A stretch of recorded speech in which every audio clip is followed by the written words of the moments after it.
경이야, 문 열어줘. 이러다 나 얼어 죽겠어. 정수는 주먹이 다 까져 피가 철철 날 정도로 철문을 두드렸다. 민호야, 제발 할머니 좀 살려다오. 할머니 너무 추워. 정순의 절규는 공허하게 메아리쳤다. 그러나 대답 대신 들려온 건 철컥 잠금 장치가 채워지는 소리. 밖에서 내뱉는 경희의 비웃음. 할망구 어차피 오래 못 살 텐데 그냥 지금 가. 조금 빨리 간다고 뭐 아쉬울 거 있겠어? 오늘이 할망구 제삿날이야. 며느리의 배신보다 믿었던 손자의 침묵이 영하 20도의 칼바람보다 더 뼈를 꿰뚫었다. 이야기 시작하기 전 무료 버튼인 구독과 따봉 버튼 부탁드립니다. 알림 설정도 해두시면 새 영상이 올라올 때마다 제일 먼저 시청하실 수 있습니다. 혹시 이 이야기 어디에서 듣고 계신가요? 지역 이름이나 장소를 댓글로 남겨주시면 감사한 마음으로 반갑게 인사드리겠습니다. 감사합니다. 이야기 시작합니다. 경기도 변두리, 낡은 간판이 삐뚤어져 걸린 정육점 앞으로 이른 아침 햇살이 스며들어왔습니다.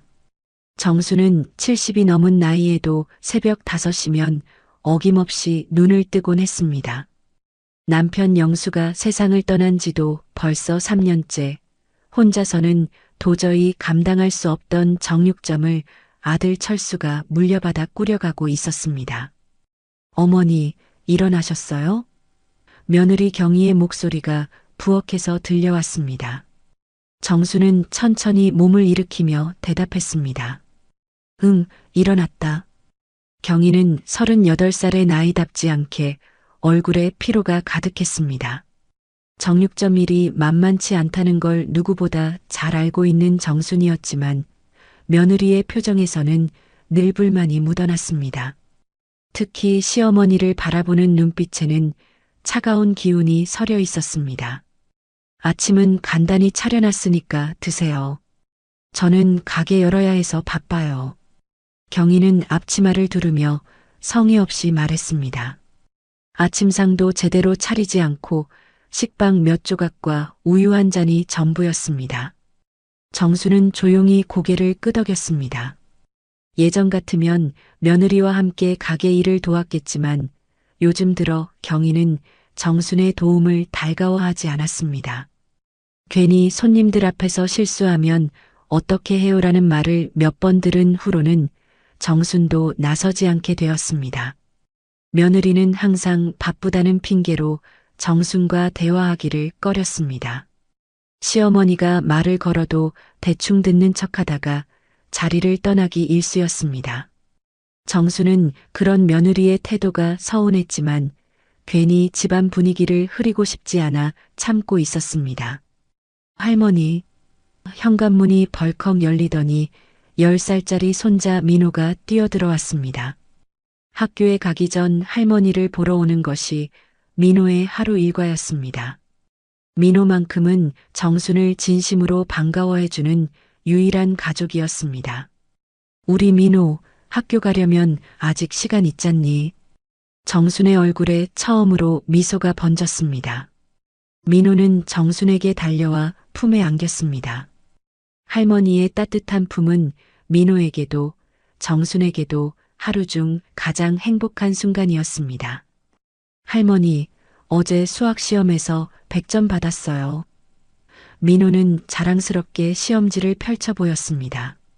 빨간 볼펜으로 크게 쓰여진 100점이 눈에 띄었습니다. 정말 우리 민호가 그렇게 똑똑하다니. 할머니가 얼마나 자랑스러운지 몰라. 정수는 민호의 머리를 쓰다듬으며 흐뭇해했습니다. 그때 경희의 차가운 목소리가 끼어들었습니다. 민호야, 할머니께 계속 매달리지 말고 빨리 준비해. 지각하면 어떻게 하려고 그래? 경희는 손자가 할머니와 친한 것도 못마땅해 하는 듯 했습니다. 민호는 아쉬운 표정으로 할머니에게서 떨어졌습니다. 할머니, 학교 갔다 와서 또 올게요. 민호는 손을 흔들며 학교로 향했습니다. 정수는 마음이 아팠지만 아무 말도 하지 않았습니다. 며느리 앞에서 괜한 말을 했다가 민호에게 피해가 갈까봐 걱정되었습니다. 철수는 이미 가게에 나가 오늘 들어올 고기를 정리하고 있었습니다. 새벽부터 도축장에서 고기를 가져와 손질하고 진열대에 정리하는 일이 만만치 않았습니다. 정수는 혼자 남겨진 집에서 설거지를 하며 생각에 잠겼습니다. 언제부터인가 이 집에서 자신의 자리가 점점 줄어들고 있다는 느낌을 받았습니다. 남편이 살아있을 때는 정육점의 실질적인 운영자였던 정순이었는데 이제는 집안일조차 제대로 할 수 없는 무용지물 취급을 받고 있었습니다. 며느리는 시어머니를 대하는 태도가 날이 갈수록 차가워졌습니다. 처음 시집왔을 때는 그래도 예의는 지켰는데 남편이 세상을 떠나고 나서부터는 노골적으로 불편해하기 시작했습니다. 아들 철수는 가게 일에만 매달려 집안일에는 별 관심이 없었습니다. 아내와 어머니 사이에 뭔가 문제가 있다는 걸 알면서도 알아서 잘하겠지라며 외면하는 경우가 많았습니다. 오직 민호만이 정순에게 따뜻함을 주는 유일한 존재였습니다. 손자 앞에서만큼은 자신이 아직도 필요한 사람이라는 느낌을 받을 수 있었습니다. 점심때가 되자 경희가 들어왔습니다. 어머니, 점심은 어떻게 하실 거예요? 저는 가게에서 김밥으로 때울 건데. 며느리는 시어머니의 끼니에 대해서는 관심이 없다는 듯 말했습니다. 나야 집에서 간단히 해 먹을게. 정수는 조용히 대답했습니다. 사실 냉장고에 변변한 반찬도 없었지만 며느리에게 부탁하기가 어려웠습니다. 그러세요. 그런데 어머니, 요즘 많이 드시는 것 같은데 괜찮으세요? 우리도 먹고 살기 빠듯한데 이런 식으로 가다가는 정말 곤란해져요. 경희의 말에는 가시가 돋쳐 있었습니다. 정수는 가슴이 답답해졌습니다. 자신이 이 집에서 짐이 되고 있다는 걸 은연중에 내비치는 며느리의 말들이 요즘 들어 더욱 노골적으로 변해가고 있었습니다. 내가 뭘 그렇게 많이 먹는다고 그러니? 한 끼에 밥 한 공기면 충분한데. 정수는 서운한 마음을 억누르며 말했습니다. 아, 그런 뜻이 아니라 그냥 걱정되어서 드린 말씀이에요. 경희는 대충 둘러대며 다시 가게로 나갔습니다. 정수는 혼자 남은 집에서 라면 하나를 끓여 먹었습니다. 예전에는 이런 식으로 끼니를 때운 적이 없었는데 요즘은 이런 일이 잦아졌습니다. 오후가 되자 민호가 학교에서 돌아왔습니다. 할머니, 배고파요. 민호는 책가방을 던지며 부엌으로 달려왔습니다. 정수는 미리 준비해둔 간식을 내주었습니다. 천천히 먹어라. 목에 걸린다. 할머니가 만든 건 다 맛있어요. 엄마가 사준 과자보다 훨씬 맛있어요. 민호는 행복한 표정으로 과자를 베어 물었습니다. 이때만큼은 정순도 마음이 편안해졌습니다. 적어도 민호에게만큼은 자신이 필요한 존재라는 걸 느낄 수 있었으니까요. 할머니, 오늘 친구들이 할머니 자랑 많이 했어요. 다른 친구들 할머니는 과자도 안 만들어 주신대요. 민호의 말에 정수는 뿌듯했습니다. 저녁이 되어 철수가 돌아왔습니다. 어머니, 오늘 하루 어떻게 지내셨어요? 철수는 피곤한 기색이 역력했지만 정순에게 안부를 물었습니다. 그냥저냥 지냈지. 너는 가게 일이 어떠니? 요즘 경기가 안 좋아서 힘들어요. 예전 같지가 않네요. 대형마트 때문에 동네 정육점들이 다 망해가고 있어요. 철수는 한숨을 쉬었습니다.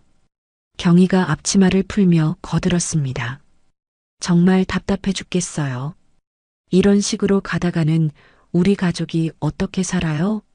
돈도 못 벌면서 먹을 것만 축낸다고요. 경희는 정순을 힐끗 보며 말했습니다. 정순은 며느리의 날카로운 목소리를 들으며 마음이 무거워졌습니다. 집안 형편이 어렵다는 걸 모르는 바는 아니었지만 자꾸만 자신이 부담스러운 존재처럼 여겨지는 것 같아 속상했습니다. 경희야, 그런 말 하지 마. 어머니가 계시는데. 철수가 조용히 타일렀지만 큰 효과는 없어 보였습니다. 그날 밤 정수는 잠자리에 들면서 생각했습니다. 남편이 살아있을 때는 이런 기분을 느껴본 적이 없었는데 혼자가 되고 나니 세상이 이렇게 차갑게 느껴질 줄 몰랐습니다. 그래도 민호가 있어 다행이었습니다. 손자만큼은 진심으로 자신을 아껴주고 있다는 걸 알 수 있었으니까요. 정수는 그 작은 위안을 품고 잠에 들었습니다. 그로부터 사흘이 지난 어느 오후 정수는 거실에서 뜨개질을 하고 있었습니다.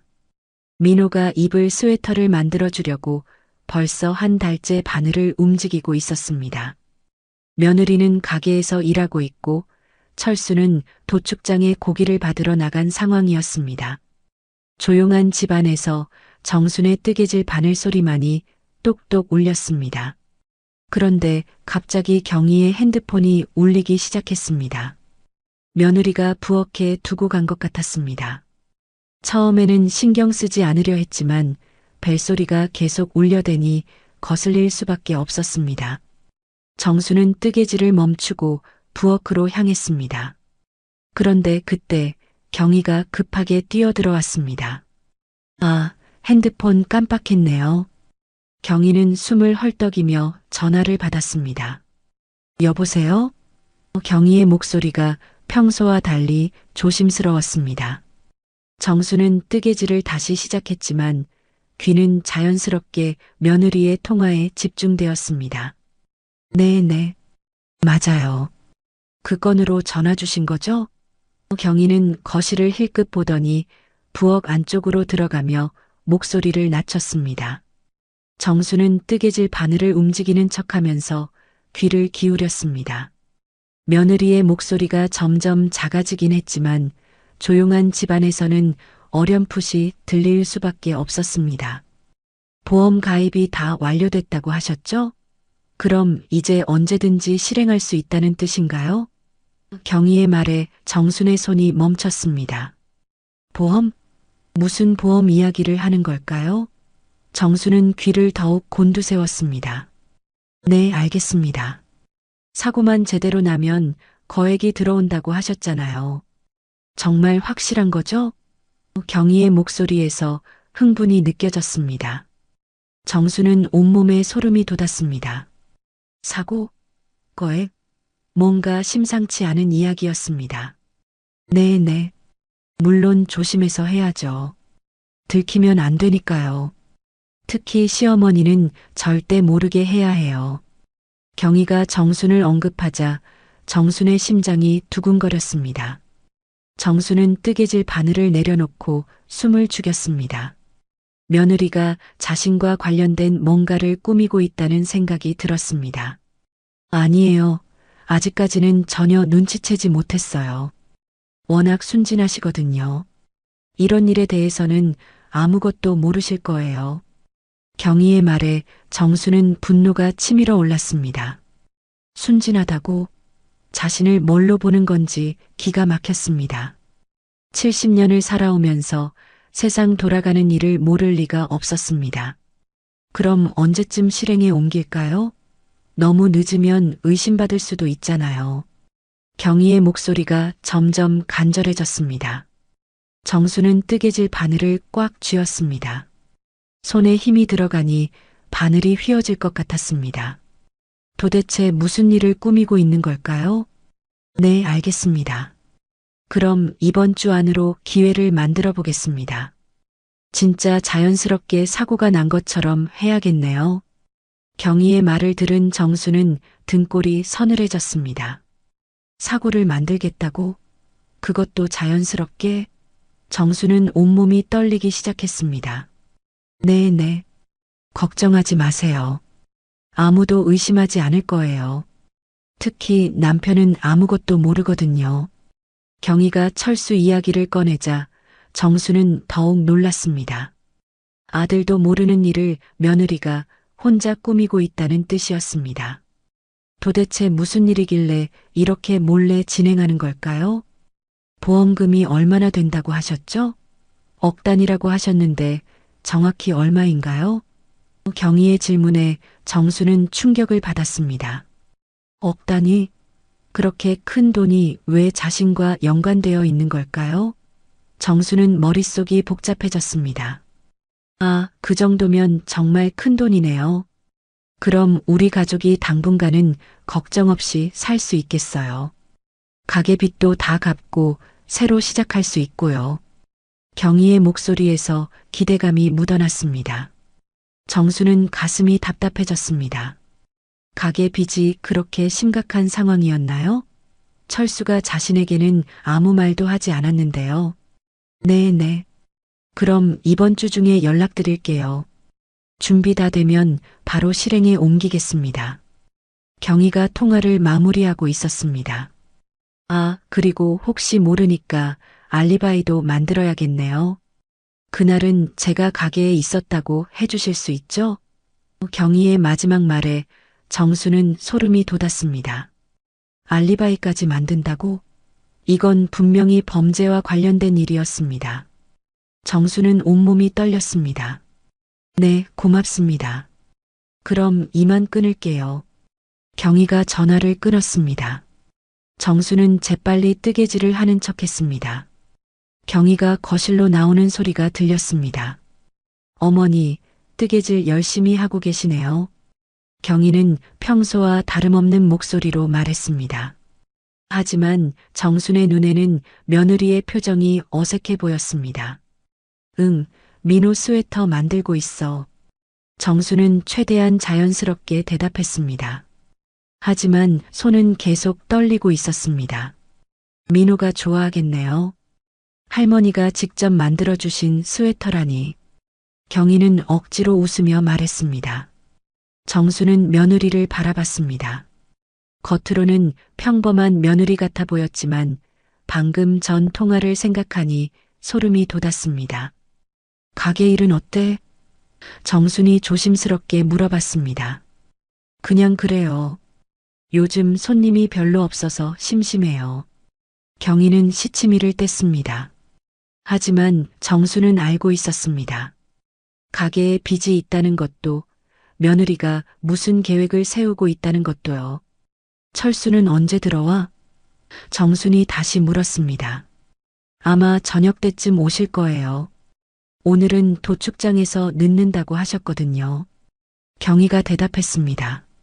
정수는 고개를 끄덕였습니다.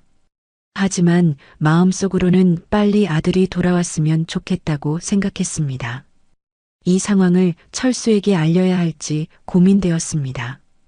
그럼 저는 다시 가게에 나가볼게요. 어머니는 집에서 푹 쉬세요.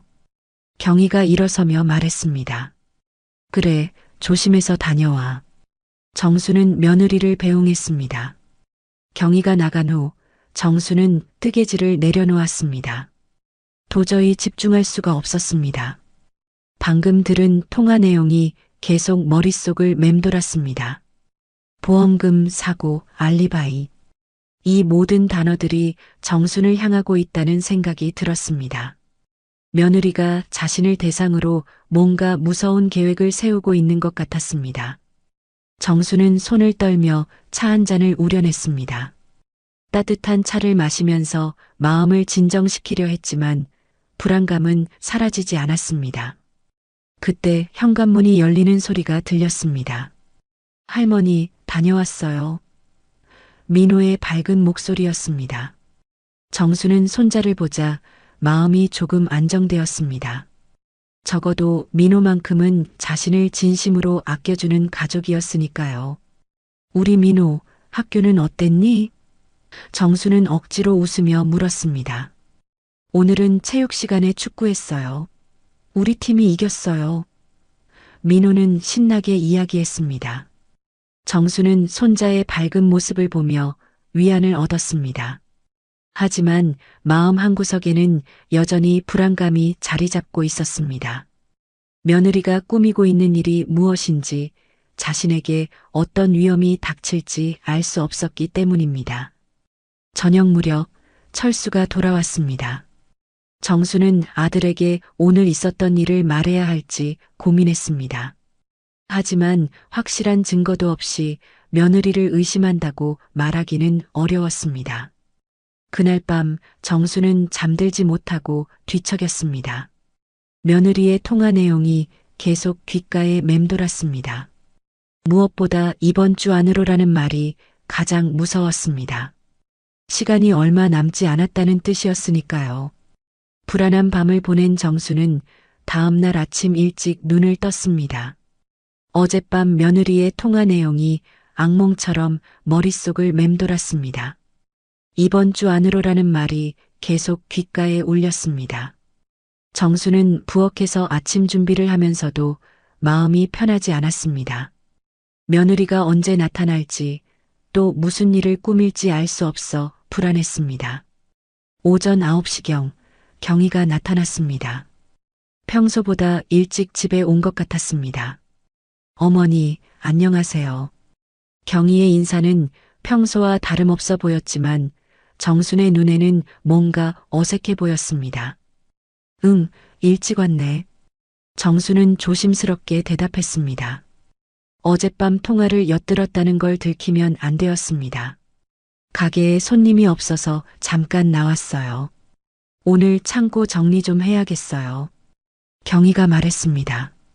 창고? 정수는 가슴이 두근거렸습니다. 혹시 어젯밤 통화와 관련이 있는 건 아닐까요? 그때 민호가 학교에서 돌아왔습니다. 할머니, 엄마.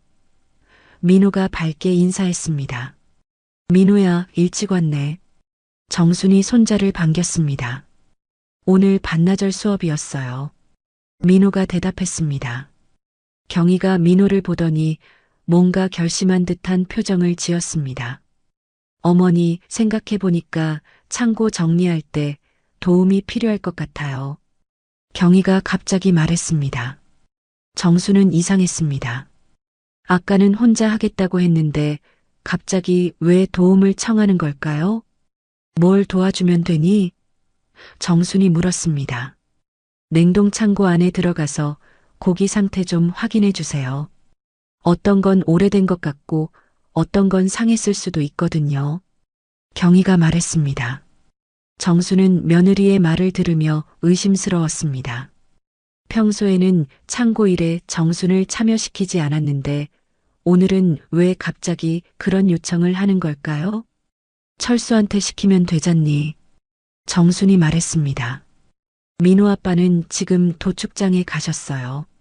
오늘 오후에나 돌아오실 거예요. 그때까지 기다리면 늦어질 것 같아서요.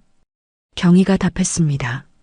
정수는 여전히 의심스러웠지만 며느리를 너무 의심하는 것도 좋지 않다고 생각했습니다. 어쩌면 정말로 창고 정리가 필요한 상황일 수도 있었습니다. 그럼 가서 봐줄게. 정순이 마지못해 동의했습니다. 경희의 얼굴에 잠깐 이상한 표정이 스쳤습니다. 마치 계획이 성공했다는 듯한 표정이었습니다. 하지만 금세 평범한 얼굴로 돌아왔습니다. 고마워요, 어머니. 그럼 같이 가볼까요? 경희가 앞장서서 가게로 향했습니다. 민호도 뒤따라왔습니다. 저도 같이 가요. 민호가 말했습니다. 정수는 손자가 함께 간다니 조금 안심이 되었습니다. 적어도 민호가 있으면 큰 문제는 없을 거라 생각했습니다. 세 사람은 함께 정육점으로 향했습니다. 정육점 뒤편에는 큰 냉동 창고가 있었습니다. 남편 영수가 가게를 확장할 때 설치한 것으로 꽤 큰 규모였습니다. 안에서 두세 명이 동시에 작업할 수 있을 정도의 크기였습니다. 저기 보이시죠? 냉동 창고요. 경희가 가리켰습니다. 정수는 냉동 창고를 바라봤습니다. 두꺼운 철문으로 되어 있고 안에서는 하얀 김이 새어나오고 있었습니다. 온도를 유지하기 위해 항상 영하 20도 정도로 맞춰져 있었습니다. 어머니, 저 안에 들어가서 고기들 상태 좀 확인해 주세요. 오래된 건 따로 빼내야 하거든요. 경희가 말했습니다. 정수는 냉동창고 문 앞에 서서 잠시 망설였습니다. 뭔가 불길한 예감이 들었습니다. 어젯밤 들은 통화 내용이 떠올랐습니다. 민호는 조금 떨어진 곳에서 지켜보고 있었습니다. 정수는 손자가 보고 있으니 괜찮을 거라 생각했습니다. 같이 들어가지 그래? 정순이 경희에게 제안했습니다. 저는 밖에서 다른 정리를 해야 해요. 어머니 혼자서도 충분히 할 수 있으실 거예요. 경희가 거절했습니다. 정수는 여전히 망설였습니다. 하지만 민호가 지켜보고 있으니 큰 문제는 없을 거라 생각하며 결국 냉동창고 안으로 들어갔습니다. 창고 안은 생각보다 넓었습니다. 벽면을 따라 고기들이 걸려 있고 바닥에는 상자들이 쌓여 있었습니다. 하얀 김 때문에 시야가 제대로 확보되지 않았습니다. 여기 고기들 상태 어떤지 확인해 주세요. 경희가 밖에서 소리쳤습니다. 정수는 고기들을 하나씩 살펴보기 시작했습니다. 대부분 신선해 보였습니다. 특별히 상한 것도 없었고 오래된 것 같은 것도 보이지 않았습니다. 별로 이상한 게 없는데? 정순이 큰 소리로 말했습니다. 그런데 그때였습니다. 갑자기 철컥하는 소리가 들렸습니다. 정수는 깜짝 놀라 문 쪽을 바라봤습니다. 냉동창고 문이 닫혀 있었습니다. 정수는 당황해서 문으로 달려갔습니다. 경희야, 문이 닫혔어. 정순이 문을 두드리며 소리쳤습니다. 하지만 대답이 없었습니다. 정수는 문 손잡이를 돌려봤지만 열리지 않았습니다. 안에서는 열 수 없는 구조였습니다. 경희야, 이게 뭐 하는 짓이냐? 정순의 목소리가 떨렸습니다. 민호야, 할머니 여기 갇혔어. 정순이 손자를 불렀습니다. 하지만 민호에게서도 아무런 대답이 없었습니다.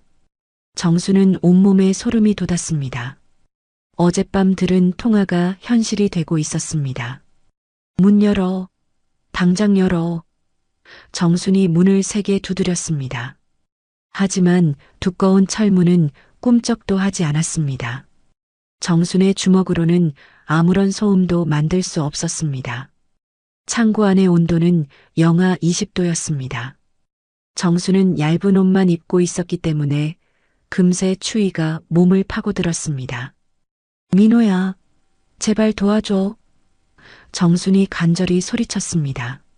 하지만 민호는 아무 말도 하지 않았습니다. 정수는 가슴이 무너지는 것 같았습니다.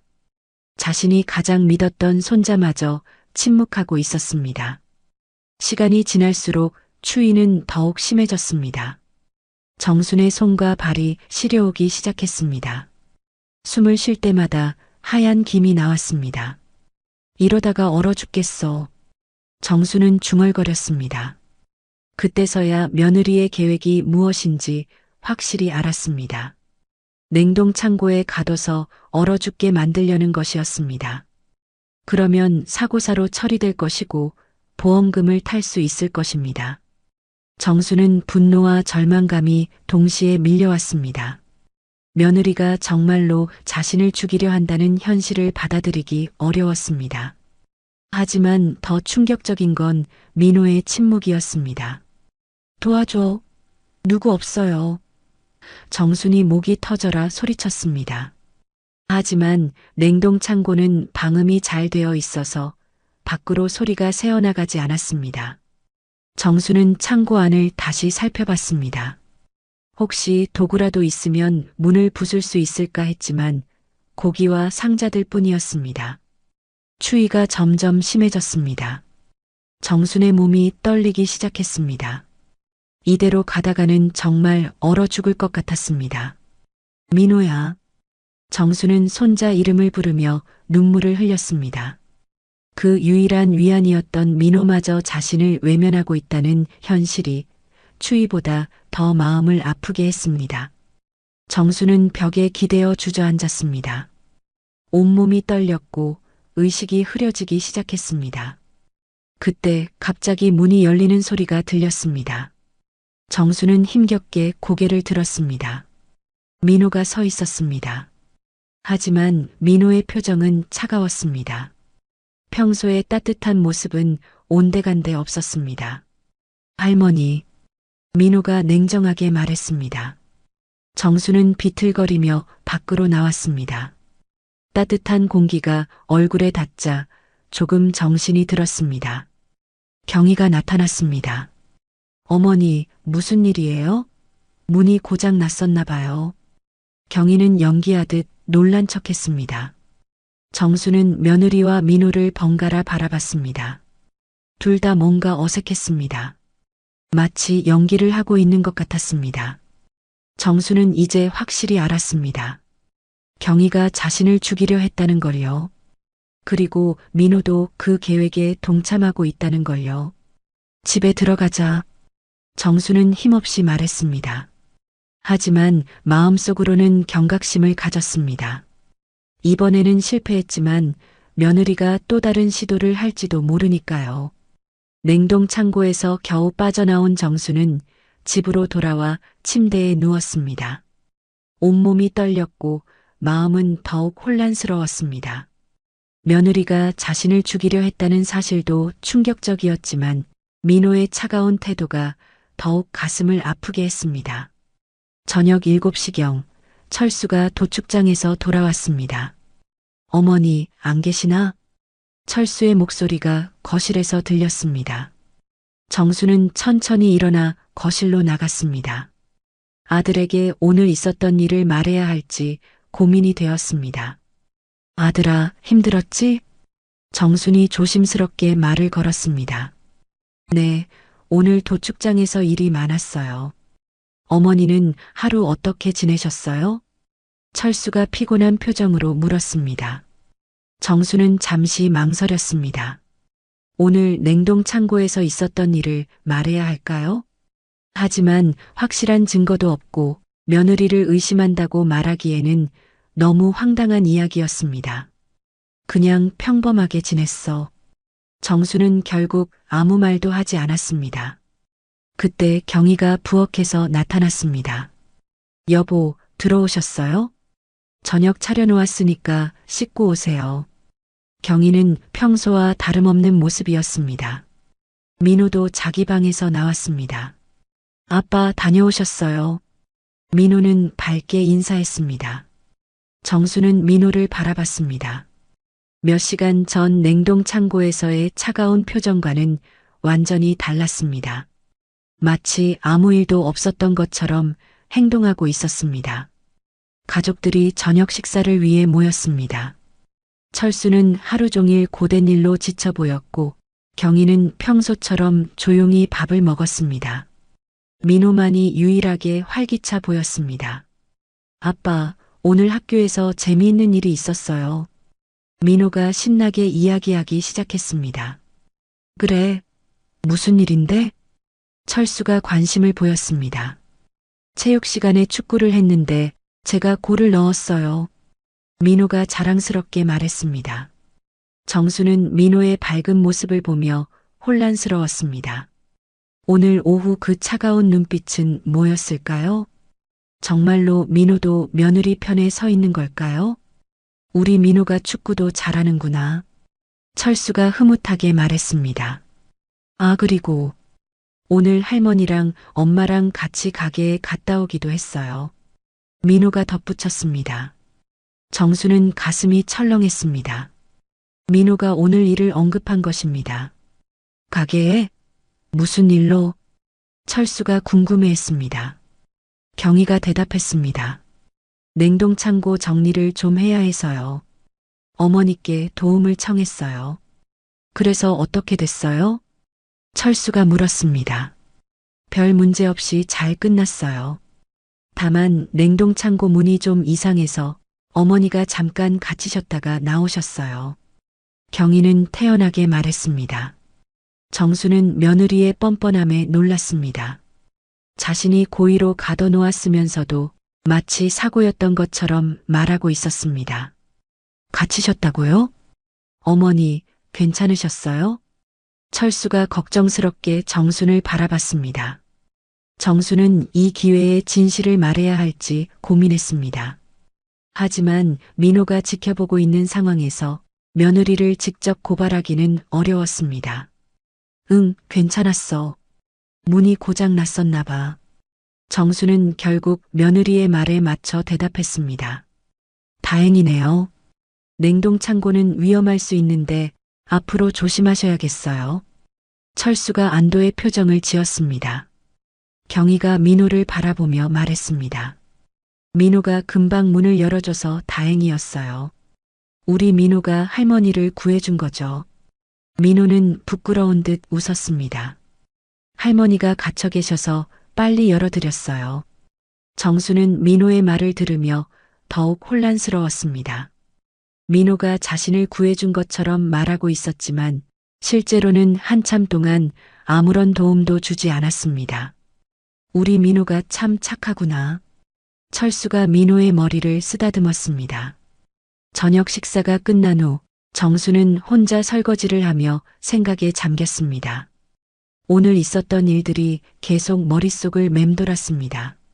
며느리의 고의적인 행동, 민호의 이상한 태도, 그리고 가족들 앞에서의 뻔뻔한 거짓말까지 모든 것이 계획적으로 느껴졌습니다. 어머니, 설거지는 제가 할게요. 경희가 부엌에 들어왔습니다. 아니야, 내가 할 수 있어. 정순이 거절했습니다.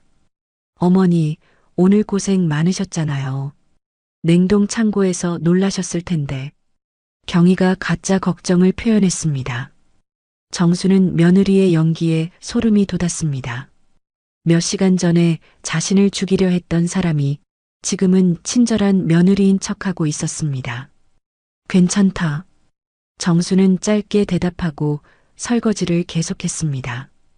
그래도 앞으로는 조심하세요.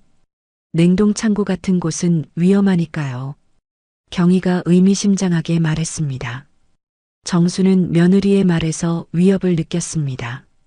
앞으로도 이런 일이 계속될 것이라는 경고 같았습니다. 설거지를 마친 정수는 거실로 나갔습니다. 철수는 텔레비전을 보고 있었고 민호는 숙제를 하고 있었습니다. 평범한 가족의 저녁 풍경이었습니다. 하지만 정순에게는 전혀 평범하지 않았습니다. 이 집에서 자신의 목숨이 위험하다는 걸 알고 있었으니까요. 민호야, 숙제 어려우니? 정순이 손자에게 말을 걸었습니다. 아니요, 쉬워요. 할머니, 괜찮으세요? 민호가 순진하게 물었습니다. 정수는 민호의 표정을 자세히 관찰했습니다. 정말로 순진한 표정인지 아니면 연기하는 건지 판단하기 어려웠습니다. 응, 괜찮아. 정수는 조심스럽게 대답했습니다. 그때 철수가 텔레비전에서 눈을 떼며 말했습니다. 어머니, 정말 냉동창고 문 때문에 갇히신 거예요? 정수는 깜짝 놀랐습니다. 아들이 의심하고 있는 걸까요? 응, 갑자기 문이 닫혔어. 정순이 대답했습니다. 이상하네요. 그 문은 안에서도 열 수 있게 되어 있는데. 철수가 고개를 갸우뚱했습니다. 정수는 가슴이 뛰었습니다.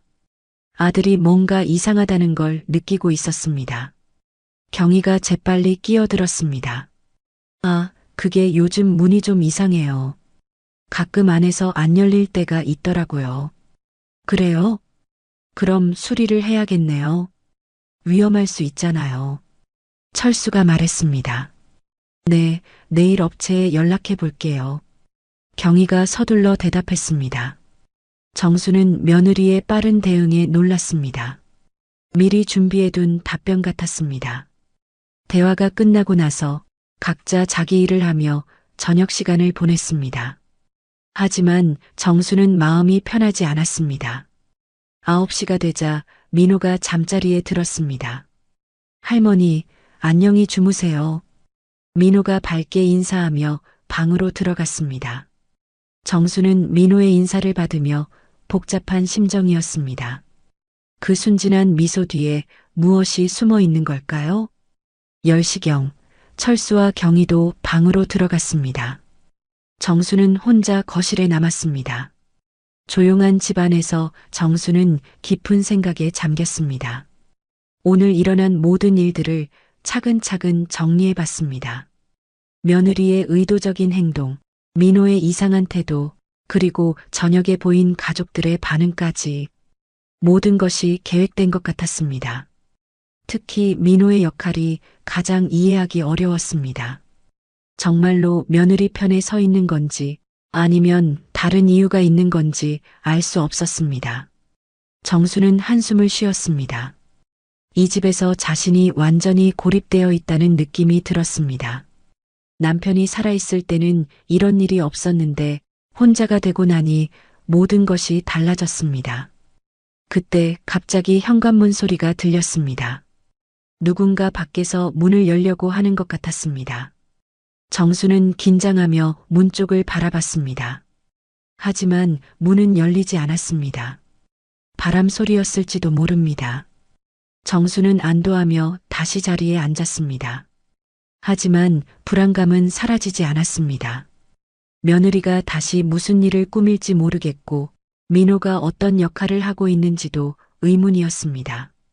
정수는 자신의 처지를 생각하며 눈물이 났습니다. 70년을 살아오면서 이렇게 외롭고 무서운 적은 없었습니다. 자신의 생명이 위험하다는 걸 알면서도 누구에게도 도움을 청할 수 없는 상황이었습니다. 그날 밤 정수는 잠들지 못하고 뒤척였습니다. 며느리가 다음에는 어떤 방법을 쓸지, 민호가 정말로 배신자인지, 아들에게 진실을 말해야 할지, 모든 것이 불확실하고 두려웠습니다. 하지만 한 가지는 확실했습니다. 자신의 목숨을 지키기 위해서는 더욱 조심해야 한다는 것이었습니다. 불안한 밤을 보낸 정수는 다음 날 아침 더욱 조심스러워졌습니다. 며느리의 일거수일투족을 살펴보게 되었고 민호의 행동도 유심히 관찰하게 되었습니다. 하루 종일 마음이 편하지 않았던 정수는 저녁에 철수가 돌아오기를 기다렸습니다. 아들에게 어떻게든 진실을 말해야겠다고 결심했습니다. 저녁 7시 철수가 도축장에서 돌아왔습니다. 어머니, 오늘 하루 어떻게 지내셨어요? 철수는 피곤해 보였지만 정순에게 안부를 물었습니다. 아들아, 너에게 할 말이 있어. 정순이 진지하게 말했습니다. 무슨 말씀이세요? 철수가 관심을 보였습니다. 그때 경희가 부엌에서 나타났습니다. 여보, 들어오셨어요? 저녁 차려놓았으니까 씻고 오세요. 민호도 자기 방에서 나왔습니다. 아빠 다녀오셨어요. 가족이 모두 모인 상황이었습니다.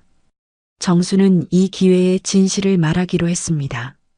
철수야, 며칠 전에 경희가 이상한 전화를 하는 걸 들었어. 정순이 용기를 내어 말했습니다. 무슨 전화요? 철수가 궁금해했습니다.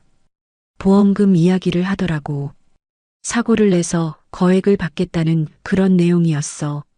정순이 설명했습니다. 철수는 놀란 표정으로 경희를 바라봤습니다. 여보, 무슨 이야기예요? 경희가 당황한 듯 대답했습니다. 여보, 저는 그런 전화 한 적 없는데요. 어머니가 뭔가 잘못 들으신 것 같아요. 아니야. 분명히 들었어. 내 보험으로 사고를 내겠다는 이야기였어. 정순이 목소리를 높였습니다. 철수는 혼란스러워했습니다. 어머니, 정말 그런 전화를 들으셨어요? 당연하지. 그리고 어제는 나를 냉동창고에 가뒀어.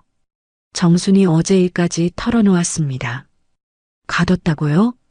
철수가 더욱 놀랐습니다. 어머니, 그건 아니에요. 어머니가 혼자 들어가신다고 하셔서. 경희가 변명하기 시작했습니다. 거짓말하지 마. 내가 나보고 들어가라고 했어. 그리고 문을 잠갔잖아. 정순이 분노했습니다. 철수는 아내와 어머니를 번갈아 바라보며 당황했습니다. 도대체 무슨 일이에요? 그때 경희가 민호를 바라보며 말했습니다. 민호야, 어제 할머니가 냉동창고에 어떻게 들어가셨는지 아빠께 말씀드려. 민호는 잠시 망설이는 듯 했습니다. 하지만 곧 결심한 표정으로 말했습니다. 아빠, 할머니가 혼자 들어가겠다고 하셨어요. 정수는 귀를 의심했습니다. 민호야, 그게 아니야. 엄마가 할머니 보고 들어가라고 했잖아. 아니에요, 할머니. 할머니가 혼자 하겠다고 하셨어요. 엄마는 같이 들어가자고 하셨는데, 민호가 또렷하게 말했습니다. 정수는 충격에 빠졌습니다. 가장 믿었던 손자까지 거짓말을 하고 있었습니다. 철수는 더욱 혼란스러워했습니다. 어머니, 민호가 거짓말할 이유가 없잖아요. 철수야, 민호가 거짓말하고 있어. 너희 엄마랑 짜고 나를 속이는 거야. 정순이 절규했습니다. 경희가 조심스럽게 끼어들었습니다. 여보, 요즘 어머니가 기억력이 좀 나빠지신 것 같아요. 깜빡하시는 일이 많아지셨어요. 무슨 소리야? 정순이 발끈했습니다. 어머니, 며칠 전에도 제가 전화 통화한 적 없는데 통화하는 걸 들었다고 하셨잖아요. 경희가 말했습니다. 분명히 했어. 보험 이야기. 정순이 소리쳤습니다. 민호도 거들었습니다. 할머니, 그날 저도 집에 있었는데 엄마가 전화하는 거 못 들었어요. 철수는 아들의 말을 들으며 고개를 끄덕였습니다. 민호가 거짓말할 이유가 없는데. 정수는 절망적이었습니다. 며느리와 민호가 한편이 되어 자신을 거짓말쟁이로 만들고 있었습니다. 여보, 어머니를 한번 병원에 모시고 가는 게 어떨까요? 경희가 제안했습니다. 병원? 철수가 물었습니다. 건강검진도 받으시고 혹시 기억력 관련해서도 검사를 받아보시면 좋을 것 같아요. 경희가 설명했습니다. 정수는 며느리의 의도를 깨달았습니다. 자신을 치매 환자로 만들려는 것이었습니다. 싫어. 난 병원 안 가. 정순이 거부했습니다. 어머니, 건강을 위해서예요. 철수가 설득했습니다. 아들아, 내 말을 믿어줘. 경희가 나를 죽이려고 해. 정순이 간절히 호소했습니다. 철수는 당황했습니다. 어머니, 그런 말씀하시면 안 돼요. 정말이야. 보험금 때문에. 정순이 계속 주장했습니다. 경희가 눈물을 글썽이며 말했습니다. 어머니, 제가 시어머니를 왜 해치려고 하겠어요. 정말 상처받는 말씀이에요. 민호도 할머니를 바라보며 말했습니다. 할머니, 엄마가 그런 사람 아니에요. 할머니를 정말 걱정하시는데. 철수는 아내와 아들의 말을 듣고 어머니를 걱정스럽게 바라봤습니다. 어머니, 요즘 정말 이상하세요. 왜 이런 말씀을 하시는 거예요? 정수는 아들마저 자신을 의심하는 것을 보고 절망했습니다. 아들아, 내가 거짓말쟁이처럼 보이니? 그런 게 아니라 요즘 어머니가 헷갈려 하시는 것 같아서. 철수가 조심스럽게 말했습니다. 헷갈린다고? 내가 치매라는 소리야? 정순이 화를 냈습니다. 어머니, 그런 뜻이 아니에요. 나이가 드시면서 자연스러운 현상일 수도. 철수가 말했습니다. 자연스러운 현상이라고? 정수는 가족들이 모두 자신을 의심하고 있다는 걸 깨달았습니다. 경희가 다시 말했습니다. 어머니, 병원에서 정확한 검사를 받아보세요. 아무것도 아니라면 저희도 안심이 될 거예요. 맞아요, 할머니. 병원에서 건강하다고 하면 좋잖아요. 민호도 거들었습니다. 철수도 고개를 끄덕였습니다. 어머니, 가족들이 다 걱정하고 있어요. 한 번만 가보세요. 정수는 사면초가였습니다. 가족들이 모두 자신을 치매 환자 취급하고 있었습니다. 며느리와 민호의 계획이 성공하고 있었습니다. 너희들이 다 짜고 나를 속이는 거야. 정순이 소리쳤습니다. 어머니, 왜 그런 말씀을 하세요? 철수가 상처받은 표정으로 말했습니다. 정말이야. 경희가 내 보험으로 돈을 받으려고 해. 정순이 계속 주장했습니다. 경희가 흐느끼며 말했습니다. 여보, 저는 정말 그런 적 없어요. 어머니가 왜 저를 이렇게 의심하시는지 모르겠어요. 민호도 눈물을 글썽이며 말했습니다. 할머니, 엄마가 할머니를 사랑하는데 왜 그런 말씀을 하세요? 철수는 아내와 아들이 우는 모습을 보고 어머니에게 실망한 표정을 지었습니다. 어머니, 정말 실망이에요. 가족을 왜 이렇게 의심하세요? 정수는 아들의 말에 가슴이 무너졌습니다.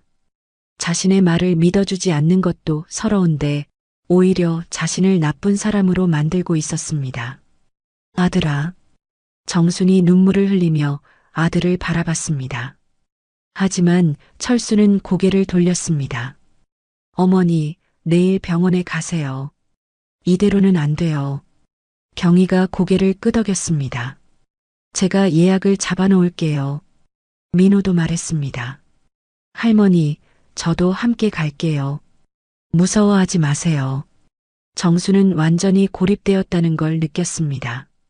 가족들이 모두 자신을 의심하고 있었고 며느리와 민호의 연기에 속아 넘어가고 있었습니다. 그날 밤 정수는 방에서 혼자 울었습니다. 가장 믿었던 손자까지 배신했다는 현실이 받아들이기 어려웠습니다. 이제 정말로 아무도 믿을 수 없게 되었습니다. 며느리의 계획은 완벽했고 자신은 점점 더 궁지에 몰리고 있었습니다. 그날 밤 정수는 잠들지 못하고 뒤척였습니다. 가족들이 모두 자신을 의심하는 현실이 받아들여지지 않았습니다. 특히 민호의 배신이 가장 마음 아팠습니다. 새벽 2시가 넘어서야 겨우 잠에 들었던 정수는 아침 7시에 노크 소리에 잠에서 깼습니다. 할머니, 문 밖에서 민호의 작은 목소리가 들렸습니다. 정수는 일어나 문을 열었습니다. 민호가 눈을 빨갛게 우른 채 서 있었습니다. 민호야? 정순이 놀라며 물었습니다. 할머니, 들어가도 될까요? 민호의 목소리가 떨리고 있었습니다. 정수는 손자를 방 안으로 들였습니다. 민호는 문을 조심스럽게 닫고 정순 앞에 앉았습니다. 할머니, 민호가 말을 시작하려다 눈물을 흘렸습니다. 정수는 당황했습니다. 어제까지 차갑던 민호가 갑자기 우는 이유를 알 수 없었습니다. 왜 우니? 정순이 조심스럽게 물었습니다. 민호는 한참 동안 울다가 떨리는 목소리로 말을 꺼냈습니다. 할머니, 미안해요. 뭐가? 정순이 되물었습니다. 어제 거짓말한 거요. 민호가 고백했습니다. 정수는 가슴이 뛰었습니다.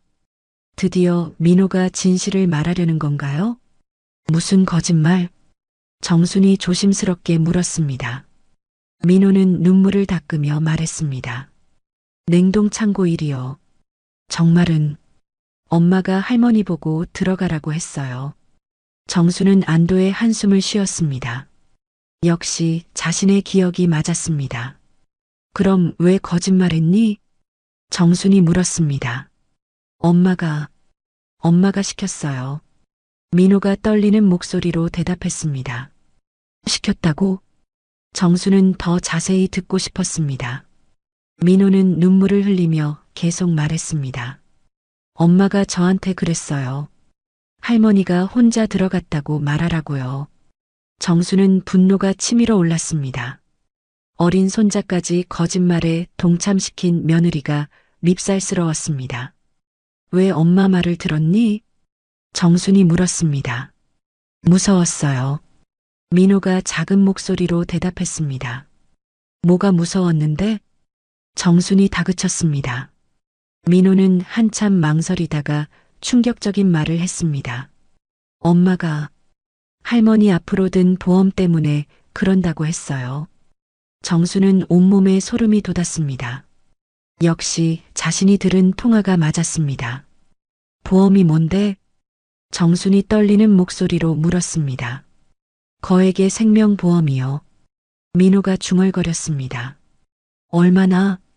정순이 더 자세히 물었습니다. 5억 원이요. 민호가 대답했습니다. 정수는 기가 막혔습니다.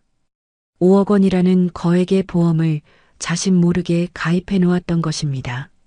내가 언제 그런 보험에 들었어? 정순이 물었습니다. 할머니는 모르세요. 엄마가 할머니 도장으로 가입했어요. 민호가 털어놓았습니다. 정수는 충격을 받았습니다. 자신의 도장을 무단으로 사용해서 보험에 가입했다니 이건 명백한 사기였습니다. 그래서 엄마가 나를. 정순이 말을 잇지 못했습니다. 네. 냉동 창고에 가둔 거예요. 할머니가 사고로 돌아가시면 보험금을 받을 수 있다고 했어요. 민호가 눈물을 흘리며 고백했습니다. 정수는 온몸이 떨렸습니다. 며느리가 정말로 자신을 죽이려 했던 것입니다. 그것도 5억 원 때문에. 민호야, 너는 왜 엄마를 도왔니? 정순이 상처받은 마음으로 물었습니다. 민호는 더욱 울먹였습니다. 엄마가 그랬어요. 가게 빚이 너무 많아서 이 방법밖에 없다고. 정수는 가게 빚 이야기를 처음 들었습니다. 빚이 얼마나 돼? 3억 원이요. 은행에서 독촉이 계속 와요. 민호가 대답했습니다. 정수는 이제야 상황을 이해했습니다. 가게 빚 때문에 절망한 며느리가 자신의 생명보험으로 해결하려 했던 것입니다. 그래서 엄마가 나를 죽이려 한 거구나. 정순이 중얼거렸습니다. 할머니, 정말 미안해요. 저도 무서웠지만 엄마가 너무 무서워했어요. 민호가 눈물로 범벅이 된 얼굴로 말했습니다. 정수는 민호를 바라보며 복잡한 심정이었습니다. 10살짜리 아이에게는 너무 무거운 비밀이었을 것입니다. 엄마가 또 다른 계획이 있니? 정순이 걱정스럽게 물었습니다. 민호는 고개를 끄덕였습니다. 오늘 할머니를 병원에 데려가서 치매 진단을 받게 하려고 해요. 치매 진단? 정순이 놀랐습니다. 네. 그러면 할머니가 무슨 말을 해도 아무도 믿지 않을 거래요. 그리고 나서 또 다른 사고를 낼 거예요. 민호가 떨리는 목소리로 말했습니다. 정수는 소름이 돋았습니다. 며느리의 계획이 이렇게 치밀했다니. 민호야, 이제라도 말해줘서 고마워. 정순이 손자를 안았습니다. 할머니, 저 어떻게 해야 해요? 엄마한테 들키면 안 되는데. 민호가 불안해했습니다. 정수는 생각해봤습니다. 이제 진실을 알았으니 어떻게 해야 할까요? 민호야, 증거가 있니? 엄마가 보험에 가입한 서류라든지. 정순이 물었습니다. 있어요. 엄마 방 서랍에 숨겨놨어요. 보험 서류랑 다른 서류들도요. 민호가 대답했습니다. 다른 서류? 정순이 궁금해했습니다. 은행 빚 관련 서류요. 그리고 할머니 사고 계획서도 있어요. 민호가 충격적인 말을 했습니다. 정수는 깜짝 놀랐습니다. 계획서까지 써놨다고? 네. 어떻게 사고를 낼지, 어떻게 알리바이를 만들지 다 적혀 있어요. 민호가 설명했습니다. 정수는 며느리의 치밀함에 놀랐습니다. 동시에 이제 확실한 증거가 있다는 것에 안도했습니다. 민호야, 그 서류들을 가져올 수 있니? 정순이 물었습니다. 지금은 어려워요. 엄마가 집에 있어서. 민호가 대답했습니다. 언제 가져올 수 있을까? 정순이 물었습니다. 엄마가 가게에 나가고 아빠도 도축장에 가면 가져올 수 있어요. 민호가 말했습니다. 정수는 고개를 끄덕였습니다. 그럼 그때까지 기다려보자. 할머니, 그런데 오늘 병원에는 어떻게 해요? 민호가 걱정했습니다. 정수는 생각해봤습니다. 일단 가는 척하자. 그리고 기회를 봐서 증거를 확보하고. 네, 알겠어요. 민호가 고개를 끄덕였습니다. 그때 밖에서 경희의 목소리가 들렸습니다. 민호야, 어디 있니? 민호는 깜짝 놀라며 일어났습니다. 할머니, 저 가볼게요. 엄마한테 들키면 안 돼요. 그래, 조심해. 민호가 나가기 전에 정순에게 말했습니다. 할머니, 정말 미안했어요. 이제는 할머니 편이에요. 정수는 손자의 말에 눈물이 났습니다. 드디어 믿을 수 있는 사람이 생겼습니다. 민호가 나간 후 정수는 방에서 혼자 생각에 잠겼습니다. 이제 진실을 알았으니 어떻게 해야 할까요? 증거를 확보해서 경희의 범죄를 폭로해야 합니다. 하지만 조심해야 했습니다. 경희가 눈치채면 더 위험한 상황이 될 수 있으니까요. 정수는 마음을 다잡았습니다. 이제는 혼자가 아니었습니다. 민호가 자신의 편이 되어 주었으니까요. 반드시 경희의 계획을 막고 진실을 밝혀내야 했습니다. 그리고 이 위험한 상황에서 벗어나야 했습니다. 정수는 창밖을 바라보며 다짐했습니다. 오늘이 모든 것을 결정하는 날이 될 것 같았습니다. 민호가 약속한 대로 증거를 가져온다면 경희의 사악한 계획을 막을 수 있을 것입니다.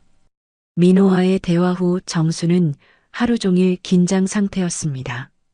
경희가 병원 예약을 잡았다며 오후 2시에 나가자고 했지만 정수는 몸이 아프다며 핑계를 대고 미뤘습니다.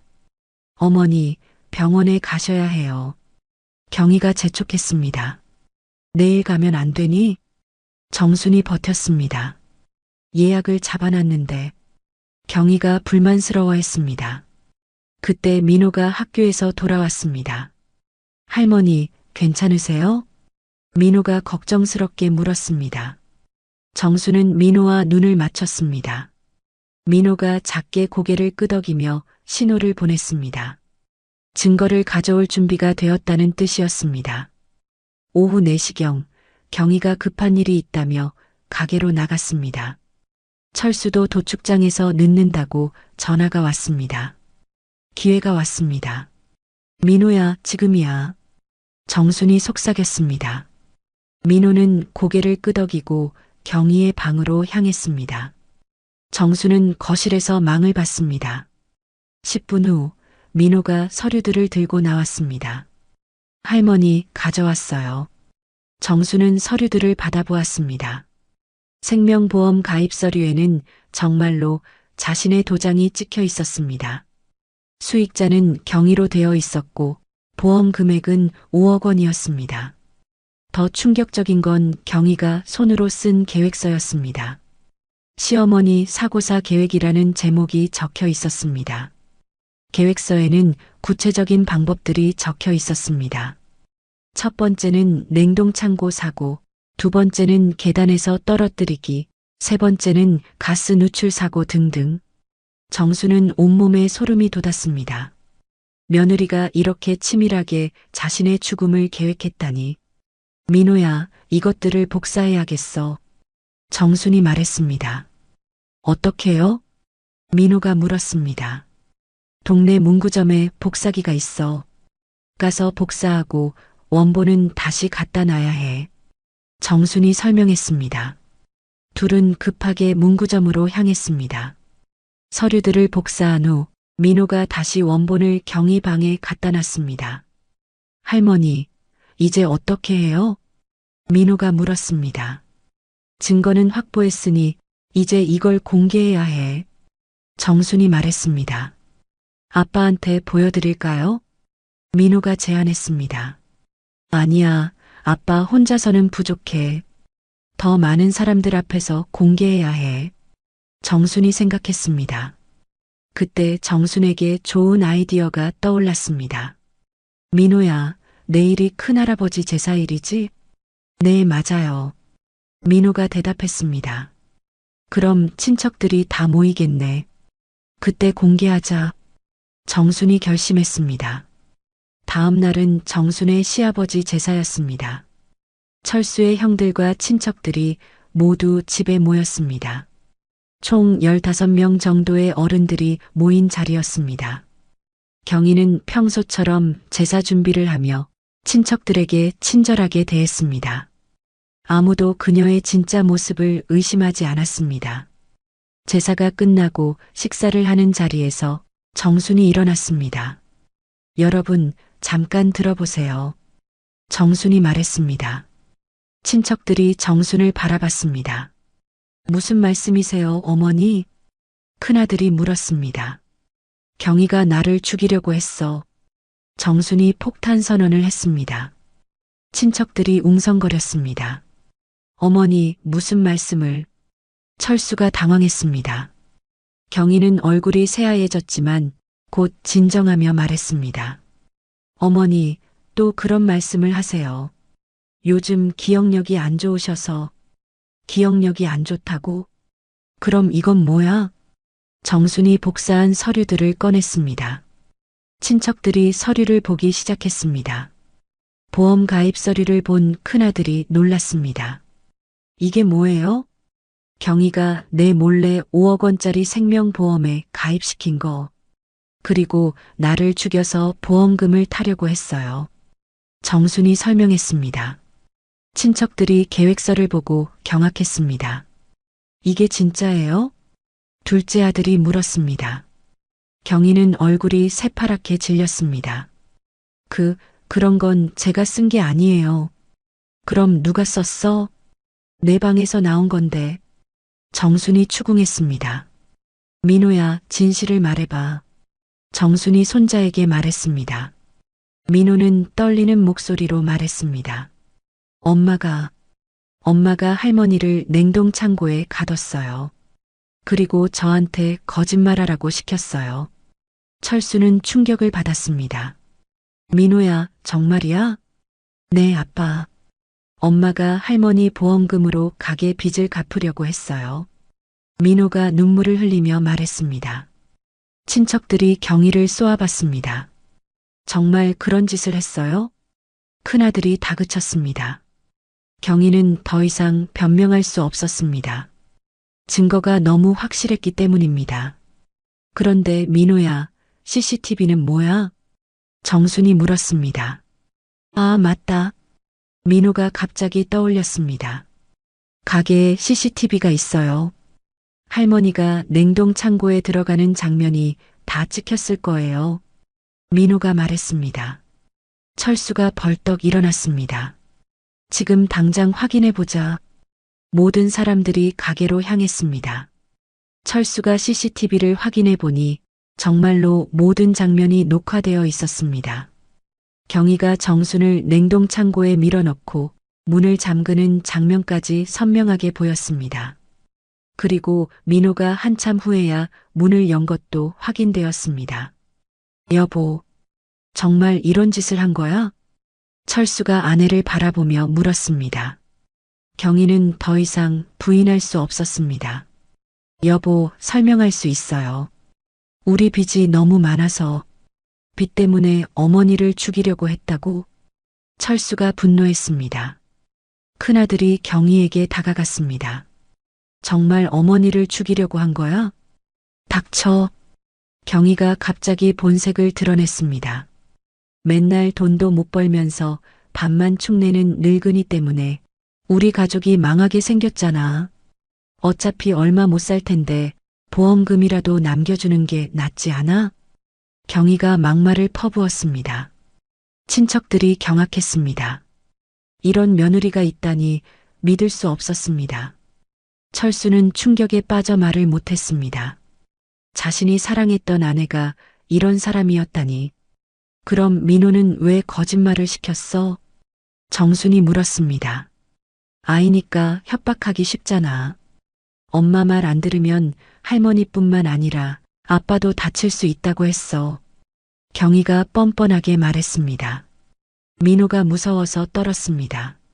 할머니, 무서웠어요. 엄마가 아빠까지 해칠까봐. 정수는 민호를 안아주었습니다. 이제 괜찮아, 우리 민호. 할머니가 지켜줄게. 큰아들이 핸드폰을 꺼냈습니다. 지금 당장 경찰에 신고해야겠어. 잠깐. 경희가 소리쳤습니다. 뭘 잠깐이야. 살인 미수범한테 무슨 할 말이 있어? 큰아들이 화났습니다. 제발 한 번만 용서해 주세요. 다시는 안 할게요.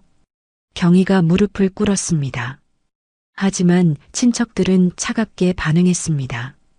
용서? 어머니를 죽이려고 한 걸 어떻게 용서해? 철수가 떨리는 목소리로 말했습니다. 여보, 정말 실망이야. 어떻게 그런 생각을 할 수 있어? 여보, 우리 빚이 3억 원이에요. 이대로 가다간 우리 다 망해요. 경희가 절규했습니다. 그래도 어머니를 죽일 이유는 안 돼. 철수가 소리쳤습니다. 결국 큰아들이 경찰에 신고했습니다. 30분 후 경찰이 도착해서 경희를 연행했습니다. 이제 할머니는 제가 지켜요. 민호가 정순의 손을 꽉 잡았습니다. 정순은 손자를 바라보며 미소 지었습니다. 고마워, 우리 민호. 내가 용기를 내줘서 할머니가 살았어. 철수도 어머니에게 사과했습니다. 어머니, 정말 죄송해요. 제가 아내를 제대로 못 봤어요. 괜찮다, 아들아. 이제 우리 가족이 다시 시작하면 돼. 정순이 아들을 위로했습니다. 그날 밤 정순은 비로소 마음이 편해졌습니다. 며느리의 사악한 계획이 완전히 무너졌고 민호도 다시 자신의 편이 되어 주었습니다. 정순은 창밖을 바라보며 생각했습니다. 내일부터는 정말로 새로운 시작이 될 것 같았습니다. 경희가 경찰에 연행된 지 일주일이 지났습니다. 보험 사기와 살인 미수 혐의로 구속영장이 발부되었고 경희는 구치소에 수감되었습니다. 정육점은 임시로 문을 닫았습니다. 철수는 충격에서 벗어나지 못하고 있었고 민호는 엄마가 없는 현실을 받아들이기 어려워했습니다. 아빠, 엄마는 언제 집에 와요? 민호가 물었습니다. 철수는 아들을 바라보며 한숨을 쉬었습니다. 민호야, 엄마는 당분간 집에 못 와. 엄마가 잘못한 일이 너무 커서. 엄마가 정말 할머니를 죽이려고 한 거예요? 민호가 슬픈 목소리로 물었습니다. 철수는 고개를 끄덕였습니다. 그래, 민호야. 아빠도 믿기 어렵지만 사실이야. 정수는 손자가 힘들어하는 모습을 보며 마음이 아팠습니다. 10살짜리 아이에게는 너무 큰 상처였을 것입니다. 민호야, 할머니가 있잖아. 할머니가 너를 지켜줄게. 정순이 손자를 안아주었습니다. 할머니, 정말 미안해요. 제가 엄마 말을 들어서 할머니를 힘들게 했어요. 민호가 눈물을 흘렸습니다. 괜찮아, 우리 민호. 내가 마지막에 용기를 내줘서 할머니가 살았어.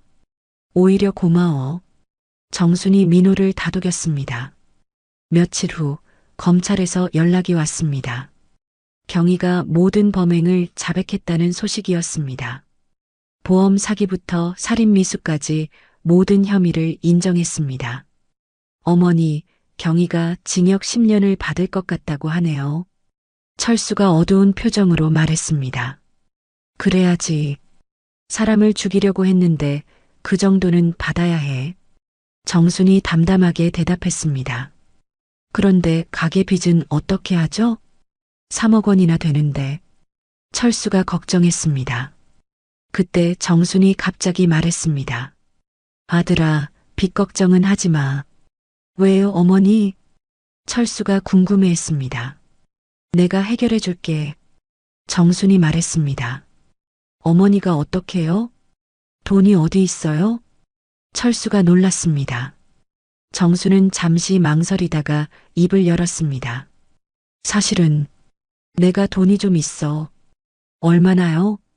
민호가 호기심을 보였습니다. 정수는 심호흡을 하고 말했습니다. 10억 원. 가족들이 모두 입을 벌렸습니다. 10억 원이요? 철수가 믿기지 않는다는 표정으로 물었습니다. 그래. 너희 아버지가 젊었을 때 부동산에 투자한 게 있었어. 그때는 별거 아니었는데 지금은 10억 원 넘게 됐어. 정순이 설명했습니다. 철수는 충격을 받았습니다. 그런 돈이 있었다면 왜 말씀 안 하셨어요? 말할 기회가 없었지. 그리고 사실은 너희들이 잘해주면 조금씩 나눠주려고 했었어. 정순이 말했습니다. 민호가 눈을 반짝이며 물었습니다. 정말이에요, 할머니? 그래. 민호 교육비도 걱정 없고 철수 가게 빚도 다 갚을 수 있어. 정순이 미소 지었습니다. 철수는 감격했습니다. 어머니, 정말 감사해요. 앞으로 어머니께 더 잘할게요. 그런데 경희는 이 사실을 몰랐겠네요? 큰아들이 물었습니다. 정수는 고개를 끄덕였습니다. 당연히 몰랐지. 경희가 나를 잘 대해주면 말해주려고 했는데 하루도 제대로 된 적이 없었거든. 철수는 아내가 얼마나 어리석었는지 깨달았습니다. 경희가 알면 얼마나 후회할까요? 후회해도 소용없어. 이미 돌이킬 수 없는 일을 했으니까. 정순이 차갑게 말했습니다. 할머니, 그럼 이제 우리 부자가 된 거예요? 민호가 신나게 물었습니다. 그래, 우리 민호. 이제 걱정 없이 살 수 있어. 정순이 손자를 안아주었습니다. 며칠 후 정수는 은행에 가서 돈을 정리했습니다. 가게 빚 3억 원을 먼저 갚고 민호 교육비로 2억 원을 따로 저축했습니다. 나머지 돈도 가족들을 위해 계획을 세웠습니다. 어머니, 정말 꿈 같아요. 어떻게 감사드려야 할지. 철수가 눈물을 흘렸습니다. 아들아, 가족끼리 무슨 감사해. 앞으로 서로 잘 지내기만 하면 돼. 정순이 아들을 다독였습니다. 구치소에 있는 경희에게도 이 소식이 전해졌습니다. 변호사를 통해 들은 경희는 크게 절망했다고 했습니다. 5억 원 때문에 살인을 시도했는데 정작 시어머니는 10억 원을 가지고 있었다니. 경희가 정말 후회하고 있대요. 변호사가 전해주었습니다. 후회해도 늦었어. 사람을 죽이려고 한 걸 어떻게 용서해. 정수는 단호했습니다. 정육점은 한 달 후 다시 문을 열었습니다. 빚이 없어지니 철수의 표정도 밝아졌고 민호도 점점 웃음을 되찾아갔습니다. 할머니, 학교에서 친구들한테 자랑했어요. 우리 할머니가 제일 멋있다고. 민호가 자랑스럽게 말했습니다. 그래, 우리 민호가 할머니 자랑해줘서 고마워. 정순이 흐뭇해했습니다. 할머니, 엄마는 언제까지 감옥에 있어요? 민호가 가끔 엄마가 궁금하다고 물었습니다. 오래 있을 거야. 하지만 민호는 걱정하지 마. 할머니랑 아빠가 있잖아. 정순이 위로했습니다. 몇 달이 지나자 가족의 일상이 안정되었습니다. 정수는 집안일을 도맡아 했고 철수는 가게 운영에 집중했습니다. 민호는 학교 생활을 즐기며 건강하게 자랐습니다. 어머니, 정말 고마워요. 어머니가 아니었다면 우리 가족이 어떻게 됐을지. 철수가 감사를 표현했습니다. 괜찮다, 아들아. 이제 우리는 새로운 시작을 하는 거야. 정순이 미소 지었습니다. 어느 날 저녁 가족들이 모여 저녁을 먹고 있을 때 정순이 말했습니다. 너희들 덕분에 내가 다시 살아났어. 특히 민호가 마지막에 용기를 내줘서 고마워. 할머니, 저야말로 할머니 덕분에 새로운 인생을 살게 됐어요. 민호가 대답했습니다. 그런데 할머니, 만약 엄마가 할머니를 잘 대해줬다면 정말 돈을 나눠주실 뻔했어요? 민호가 궁금해했습니다. 정수는 고개를 끄덕였습니다. 당연하지. 가족이니까. 하지만 경희는 자격이 없었어. 가족을 돈으로 바꾸려고 했으니까. 재산이 뭐길래 가족이 가족을 죽이려 드는 거냐? 정순이 한숨을 쉬며 중얼거렸습니다. 철수가 어머니의 손을 잡았습니다. 어머니, 앞으로는 절대 그런 일 없을 거예요. 제가 어머니를 지켜드릴게요. 민호도 할머니의 다른 손을 잡았습니다. 할머니, 저도 할머니를 지켜드릴게요. 2번 다시 혼자 두지 않을 거예요. 정수는 아들과 손자를 바라보며 눈물을 흘렸습니다. 이제야 진짜 가족의 의미를 알 것 같았습니다. 정육점 간판 위로 저녁 노을이 비쳤습니다. 정수는 창밖을 바라보며 속으로 다짐했습니다. 이제 진짜로 내 인생을 다시 시작해야지. 가족들의 웃음소리가 따뜻한 집안을 가득 채웠습니다. 정수는 비로소 마음의 평화를 찾았고 민호는 할머니의 사랑 속에서 건강하게 자라갔습니다. 그리고 구치소의 경희는 매일 후회의 눈물을 흘리며 자신이 얼마나 큰 실수를 했는지 깨달아가고 있었습니다. 5억 원을 위해 10억 원을 포기한 어리석음을 평생 후회하며 살아가야 할 운명이었습니다. 오늘 이야기는 여기까지입니다. 가족이란 무엇일까요? 혈연으로 맺어진 관계라고 해서 모두가 진정한 가족은 아닙니다. 정순 할머니에게 경희는 며느리였지만 가족이 아니었고 민호는 손자이면서 진정한 가족이었습니다. 돈과 재산은 우리 삶을 윤택하게 해줄 수 있지만 그것이 사람의 가치를 결정하지는 않습니다. 경희는 5억 원을 위해 10억 원을 잃었지만 더 큰 것을 잃었습니다. 바로 가족이라는 이름으로 맺어진 소중한 인연을 말이죠. 때로는 늦었다고 생각할 때가 가장 빠른 때입니다. 민호가 마지막 순간에 용기를 낸 것처럼 우리도 지금이라도 사랑하는 사람들에게 진심을 전해야 합니다. 진정한 부는 통장의 숫자가 아니라 서로를 아끼고 믿어주는 마음에서 나오는 것일지도 모릅니다. 구독과 좋아요는 영상을 만드는데 큰 힘이 되며 이 이야기 어디서 들으셨는지 지역, 이름이나 장소를 댓글로 남겨주시면 감사한 마음으로 반갑게 인사드리러 가겠습니다. 시청해주셔서 고맙습니다.